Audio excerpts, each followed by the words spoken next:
Alright, this is your spoiler warning. There's spoilers ahead. Don't watch this if you give a shit about spoilers. Okay, spoiler warning is over. You've had your chance.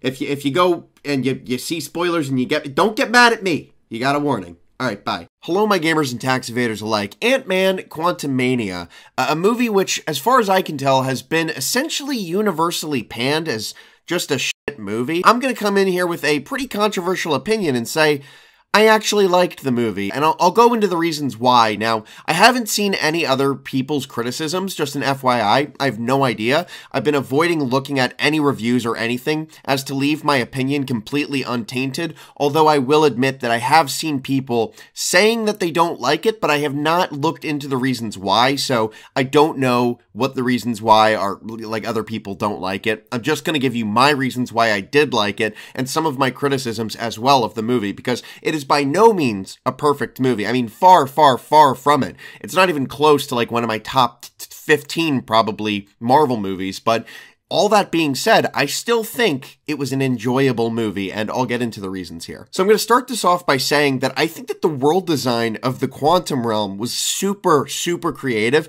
and they actually made really good use of the CGI there. Like, literally every little bit of the frame has visual interest. The world looked like actually alien, and the people did also look super alien, but also like real. Like, I could see that being real. It looks really great. And overall, I think the movie was gorgeous when they were in the quantum realm. It was like really, really good looking, especially with the terms of the quality of the CGI that we've been seeing lately with Marvel faltering. It's good to see that they actually pulled themselves together with this one and had a pretty decent looking movie, man. It was great. That being said, the entire quantum realm makes no fucking sense, but it's a concept that they're pulling directly from the comics, and I'm not going to fault them for adapting the source material. In fact, I'll applaud them for adapting it, because I feel like a lot of these movies are scared sometimes to adapt the comic booky nature of the comic books that they're adapting. They're pretty goofy a lot of the times, and it's cool to see them just admit, like, yep, this is goofy, but this is what it is. I was a big fan of Scott Lang's characterization in this movie, and I like where he's at the start of the movie, because it feels right to, like, the point that he should be at. He's kind of gotten to this place where he's forgotten what it was that, like, made him a hero in the first place, and he's been trying to avoid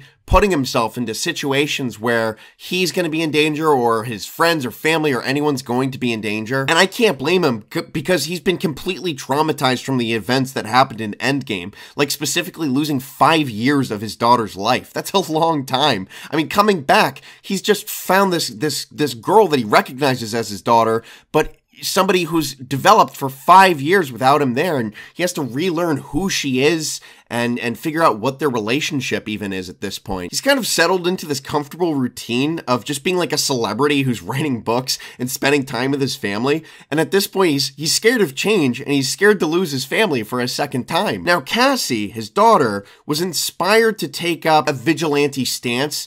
She's inspired by her father's past heroism, which I think is great. The movie starts with her, like, being arrested essentially for shrinking a cop. Well, it doesn't start there, but she gets bailed out by Scott because she was arrested for shrinking a cop car, which is funny, by the way. That's funny. Scott is scared to see his daughter follow a similar path to him, follow in his footsteps, and he's upset with her over the fact that she's been arrested.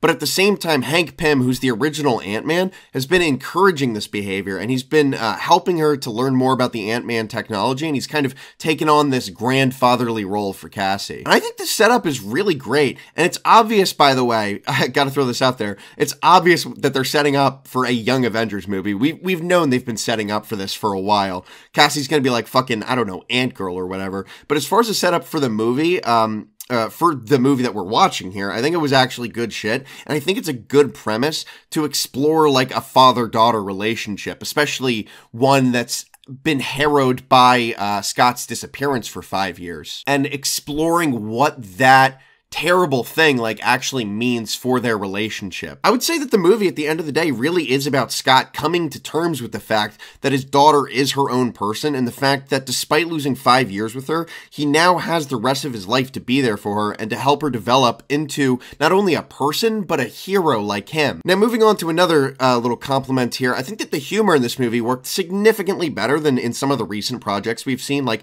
unlike Love and Thunder, where the humor, actually just actively undermines the hero, usually for the benefit of the female characters. This movie does not do that. For one thing, Scott's always been portrayed as a dummy, so it's not as jarring in Love and Thunder, where Thor goes from just kind of being like a simpleton who's kind of a brute to just being a straight up fucking moron and just spits in the face of the character that's been developed to this point. Scott's main thing is that he's always been kind of a lovable idiot who always tries to do what he feels is the right thing. And we're also shown that Cassie is just like an amateur with the Ant-Man suit, rather than just being immediately as skilled as Scott is with it, you know, unlike a certain other character who gained the powers of another character. Now, despite the compliments, and although they do spend time showing her learning, she does develop the ability to fight using the Ant-Man power suit, or power set, way too quickly. Like, she literally turned gigantic, which was previously shown to be incredibly difficult to maintain with Scott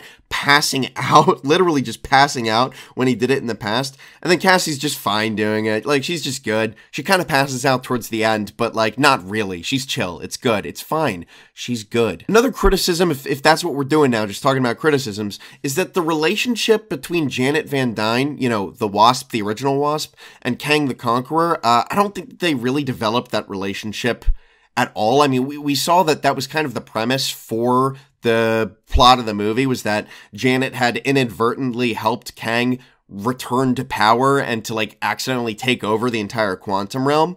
But I feel like we didn't really learn anything about the time that they spent together, and it left unanswered questions like, how long were they together in the quantum realm? Did they learn much about each other? What did Kang share with Janet about himself? And it just felt like a missed opportunity. And speaking of Kang, I thought he was fine. Not amazing, nor the scariest villain.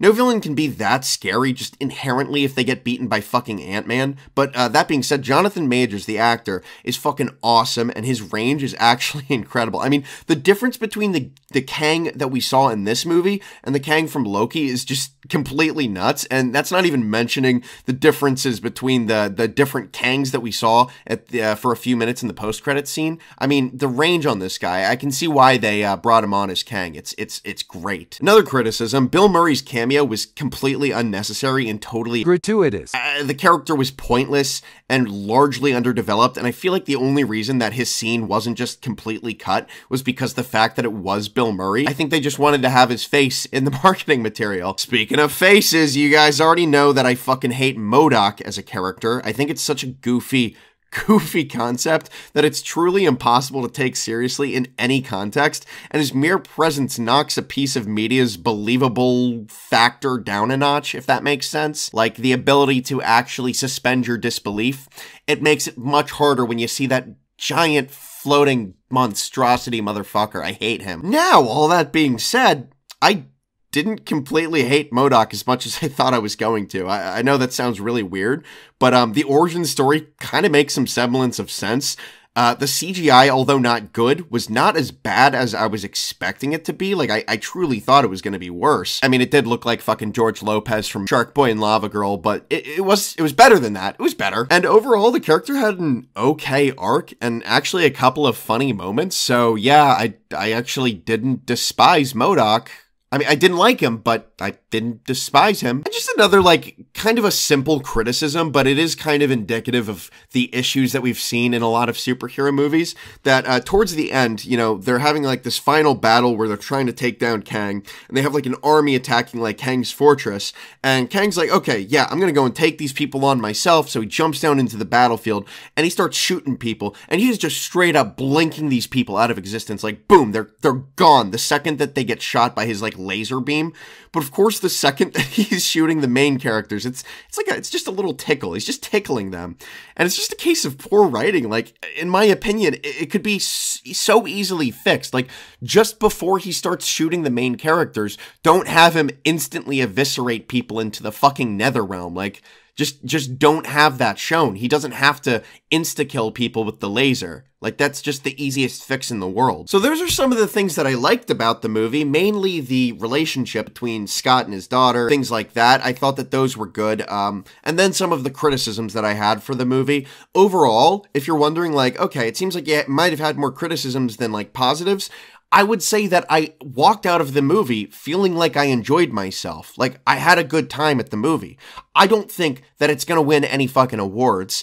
Maybe for, like, CGI, set design, whatever. Maybe for that. But I think it wasn't a uninteresting movie. It kept my interest. I had a good time. The action was fun. The characters were fun. The relationships were good. And I think that the movie is getting panned more than it deserves, in my humble opinion. I feel like this hatred should really still go and be directed towards Thor: Love and Thunder, which is a fucking abysmal movie, and I still think maybe is the worst MCU movie ever. And this one is just a okay movie. I mean, it's fine. It's good. Like, it's fine. But so anyway, all that being said, this will be my final video on any topic because goodbye. See ya.